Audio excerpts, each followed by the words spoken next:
Assalamualaikum warahmatullahi wabarakatuh. Anak-anak semua, kita ketemu lagi di pelajaran kimia. Mohon maaf ibu terlambat karena ada sesuatu dan lain hal. Baiklah anak-anak, kita akan mulai belajar. Kalian sudah mendapatkan bukunya. Bukunya ibu bagikan ditujukan supaya kita lebih mudah dalam belajar.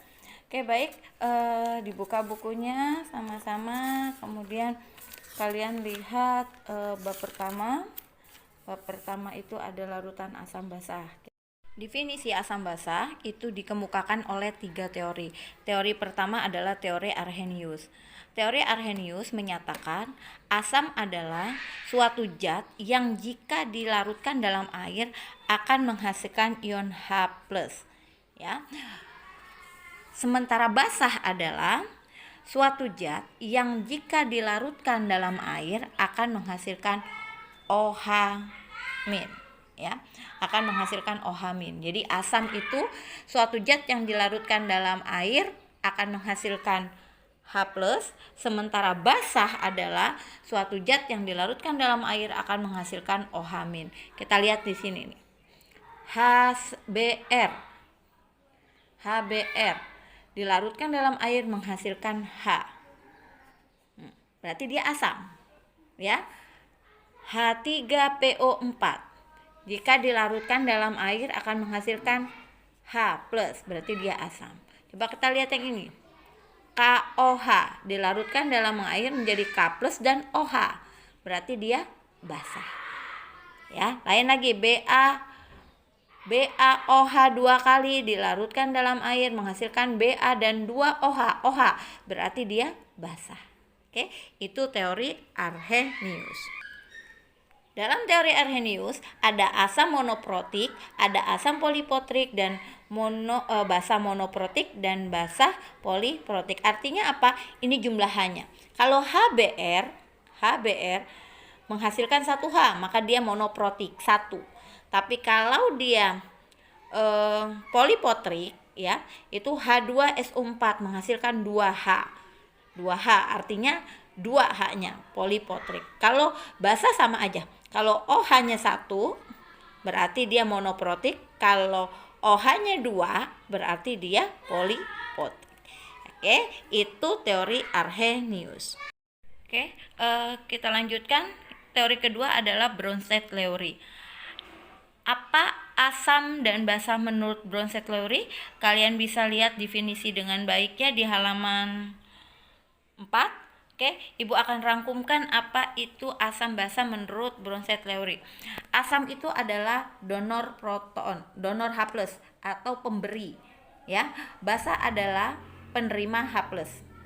Asam konjugasi adalah zat yang ketambahan H+. Sementara basah konjugasi adalah zat yang kehilangan H+.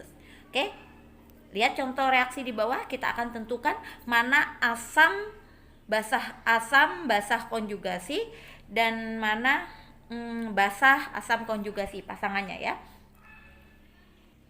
Oke, pertama kita tentukan dulu pasangannya. Kalian lihat di sini. Ini ada NO3, ini ada NO3, berarti ini pasti pasangan dengan ini. Ini NO3 ini pasti berpasangan dengan NO3. Oke. Kemudian H2 dengan H3 mirip karena maka ini pasti pasangannya dengan ini. Kita lihat, pasangannya itu akan selalu asam, ya. Asam pasangannya dengan basah konjugasi. Kemudian basah itu pasangannya dengan asam konjugasi. Oke, kita lihat mana pasangannya. Lihat, kita lihat dulu yang pertama. Pasangan yang pertama, HNO3 dengan NO3. Kita lihat yang terakhirnya. Ini ketambahan H+ atau hilang. Dari HNO3 menjadi NO3, berarti hilang H-nya. Yang hilang H apa ini? Basah konjugasi. Ini hilang H, berarti ini namanya basah konjugasi. Kalau basah konjugasi pasangannya pasti asam. Sekarang yang ini, lihat hasilnya. H3O, tadinya H2O. Berarti ini kan ketambahan H, ya nak, yang tadinya 2 menjadi 3. Kalau ketambahan H namanya asam konjugasi. Berarti ini ketambahan H, berarti ini adalah asam konjugasi. Pasangannya asam konjugasi apa? Asam konjugasi pasangannya apa? Basah ya. Ini adalah basah. Berarti kalau ditanya dari reaksi ini mana asam? HNO3. Mana basah? H2O. Mana asam konjugasi? H3O. Mana basah konjugasi? NO3. Oke, paham sampai sini? Oke, lanjut teori yang ketiga. Teori yang ketiga adalah teori Lewis. Apa asam menurut teori Lewis? Dilihat di halaman 5, kita lihat definisinya. Menurut teori Lewis, asam adalah penerima pasangan elektron bebas. Sedangkan basah adalah pemberi pasangan elektron bebas. Kita lihat contohnya di sini. Nih. Perjelas ya. Oke, di sini kita lihat mana asam yang ngasih pasangan elektron bebas di mana? Ini F ngasih pasangan elektron bebas. Jadi F ini memberi pasangan elektron bebas. Lihat di atas definisinya, yang memberi pasangan elektron bebas apa? Basah. Otomatis si BF3 ini dia penerima pasangan elektron bebas. Penerima pasangan elektron bebas adalah sebuah asam. Jadi ini asam dan ini basah. Yang ini pemberi pasangan elektron bebas itu basah. Yang ini penerima pasangan elektron bebas itu asam.